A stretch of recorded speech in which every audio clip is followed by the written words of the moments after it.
सरदार पटेल के नाम से प्रसिद्ध वल्लभ भाई जमीर भाई पटेल भारतीय गणराज्य के संस्थापकों में से एक थे। इनका जन्म 31 अक्टूबर 1875 में नडियाद में हुआ था। इनके पिता का नाम जबीर भाई पटेल और माता का नाम लादबाई पटेल था।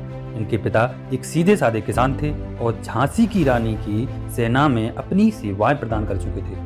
वल्लभ भाई की प्रारंभिक शिक्षा स्थानीय पाठशाला से शुरू हुई और अपने पिता का खेतीबाड़ी में हाथ भी बटाते रहे। 1897 में उन्होंने अपनी हाई स्कूल की परीक्षा पास की।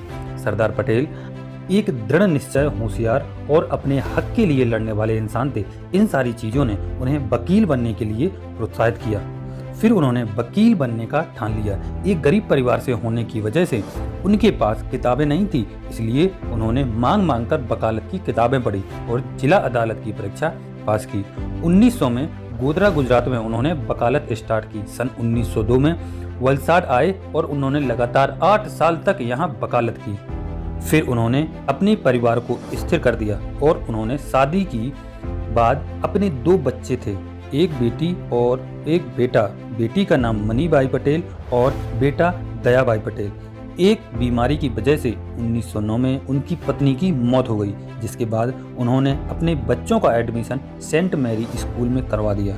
सन 1910 में उच्च शिक्षा की प्राप्ति के लिए वह लंदन गए और वहां से 1913 में बैरिस्टर बनकर वापस लौटे। अहमदाबाद गुजरात में वकालत शुरू कर दी। सन 1917 में सरदार वल्लभ भाई पटेल का जीवन बदल गया जब उन्होंने महात्मा गांधी से मुलाकात की और महात्मा गांधी के अंदर स्वतंत्रता और अहिंसा का जज्बा देखकर वह इससे बहुत ज्यादा प्रभावित हुए और कुछ ही दिनों से वह नगर पालिका के लिए नामित किए गए और उन्होंने किसानों के समर्थन में अंग्रेजों के खिलाफ आवाज उठाई। तभी से लोग उन्हें सरदार बोलने लगे।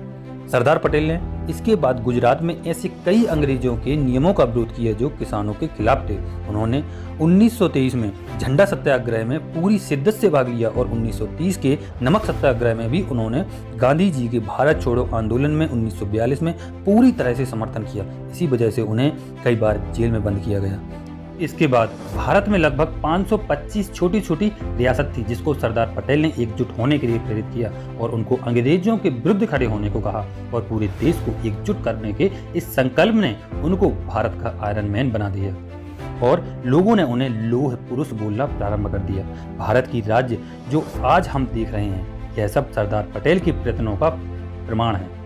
कहा जाता है कि 1946 में सरदार पटेल ही कांग्रेस के अध्यक्ष के पसंदीदा उम्मीदवार थे, लेकिन गांधी जी ने जवाहरलाल नेहरू का नाम आगे बढ़ाया तो सरदार पटेल ने अपना नाम हटा दिया। सन 1947 में वह भारत के पहले उप प्रधानमंत्री बने और गृह मंत्री बने। वो IAS और IPS की सर्विस, इसकी स्थापना के लिए उनका योगदान है, इसलिए इनको भारतीय सेवाओं के संरक्षक का संत भी कहा जाता है। 15 दिसंबर 1950 को दिल का दौरा पड़ने से उनकी मौत हो गई। उनके अंतिम संस्कार के लिए 10 लाख लोगों से ज्यादा लोग उपस्थित थे। सन 1991 में उन्हें भारत रत्न प्रदान किया गया।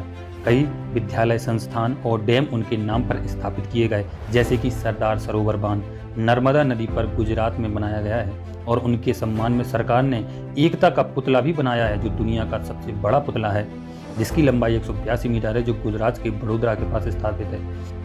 इनके जन्मदिन को सरकार ने 31 अक्टूबर को राष्ट्रीय एकता दिवस घोषित किया।